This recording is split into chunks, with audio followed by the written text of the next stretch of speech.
So last time I asked you guys to leave your feedback. Here's some of the things that you guys said if you want to pause it and read it. So basically, if you didn't watch my last video, we basically just stated everything that we do not like about Black Ops Zombies. Now we're going to go ahead and list 10 things that I love about Black Ops 2 Zombies. Alright, let's get started. So we usually start out with something small that I kind of like or kind of hate, you know. So the thing that I kind of like is the Claymores and the Bowie knife. Now the Claymores, they make up, well, not entirely, but they kind of make up for the fact that there's no PhD, because, you know, you go back to old World at War style, piling up your Bettys in the corner. They save you when you get overrun or whatever. So I like how I love Claymores because they always help you out when you're getting stuck in a corner, because you can't panic with your pistols anymore. Watch this clutch getting on the bus. Did you see that? Went right through the tire. It was great. But I died because of that.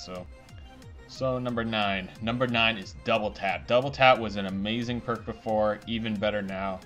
Love it, love it, love it.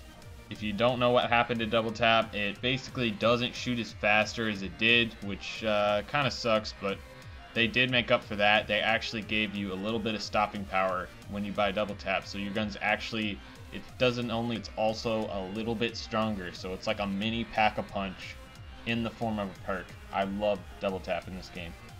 Number 8, buildable items. The buildable items are a great idea. There's some things that I think they could have done a better job with, such as I mean, if you're on solo and you want to use your electric trap or your turret, you have to go to Bus Depot and get a turbine and then go back to wherever you were and then place it next to that. So I think they'd be really good if they did that. Also, another thing I'd like to add is the turret. Don't get in the way of that turret. That turret is a machine. It will kill you in one hit. That thing gives off friendly fire like crazy. And the electric trap, really good. I like what they were doing with there. That they're trying to get these items that they had before in Black Ops and make it so we can put them wherever we want, which I would have never thought of that idea, really. I think that's great that they're doing that. They just didn't deliver it in quite the way that we wanted, but still, not bad, Treyarch. I gotta give you that one. Number 7 is the fridge. The fridge, love it. You can put your guns in there. I wish you could put your pistol in there so you could come back later. Like, you could just get 2 guns, and then later you could come back and then swap one of those guns out that you were using before, like, you know, the AK or something. And you could get your pistol back, and then you could go upgrade Mustang inside. That way you wouldn't have to keep your pistol with you until you finally upgraded later in the game, you know? See what I'm saying with that? So, fridge is great. Minor problem, really, but I guess they did that for a good reason. Number 6. I love the buildings that you can jump out of. Like the barn, the house next to the barn at farm. I'm rhyming like crazy. At town, there's 2 of those buildings. It's great to be able to jump off those. It really helps. Number 5. There's a ton of Easter eggs in this map. Tons and tons of Easter eggs. Easter eggs always put a lot of fun in the game. There's a lot of Easter eggs people haven't even found, is what I've heard. So, you know, it's like glitches. You know, you do it because it gives you something else to do when you kind of get bored of playing the game. You can you know, try and complete the Easter egg, or you can try and figure out new Easter eggs and stuff like that they're doing for different perks and stuff. So that's great. I love having Easter eggs in the game. That's something that the developers, both Treyarch and Infinity Ward, have always been really good at, is just giving us some pretty insane Easter eggs. So, number 4, there's 3 forms of transportation. Technically, I guess you could say there's only 2, the bus and the teleporters, but if you're being real, there's 3 ways to get from point A to point B, to get from one stop to another stop. There's 3 ways to do that: running, teleporters, and bus, like I said.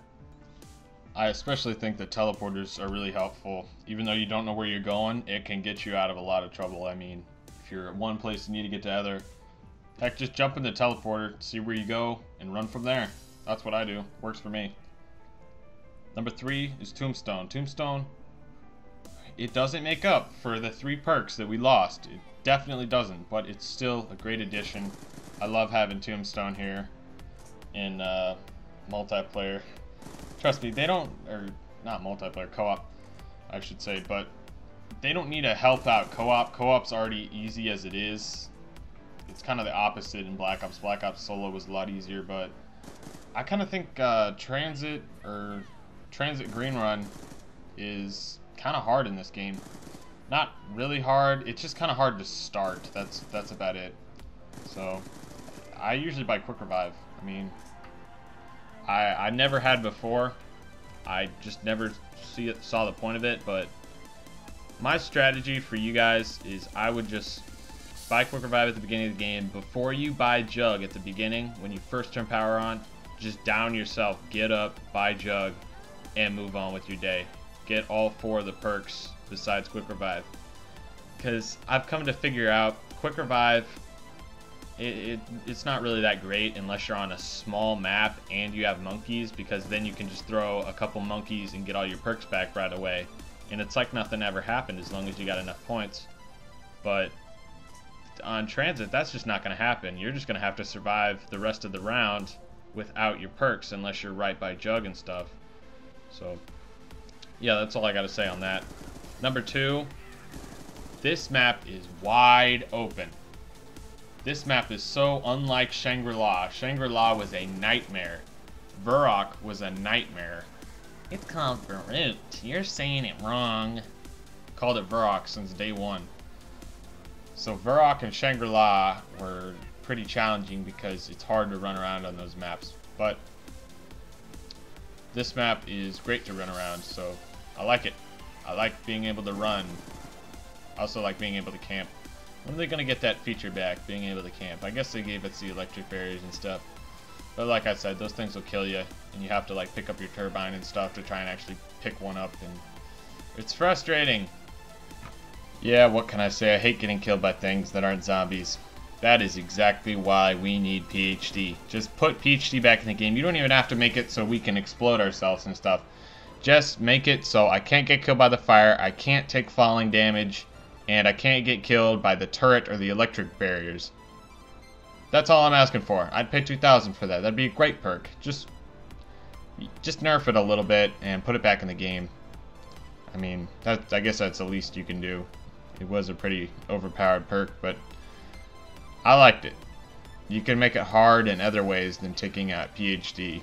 And don't ask me how, because I'd have to think about that for myself. But I'm sure Treyarch, they're smart for the most part. I mean, they know what they're doing, usually. They can come up with some way to make it hard without taking out the fun, all the fun factors in the game. Let's move on to number 1. Number 1, right here, right there, yep, right there, the bank.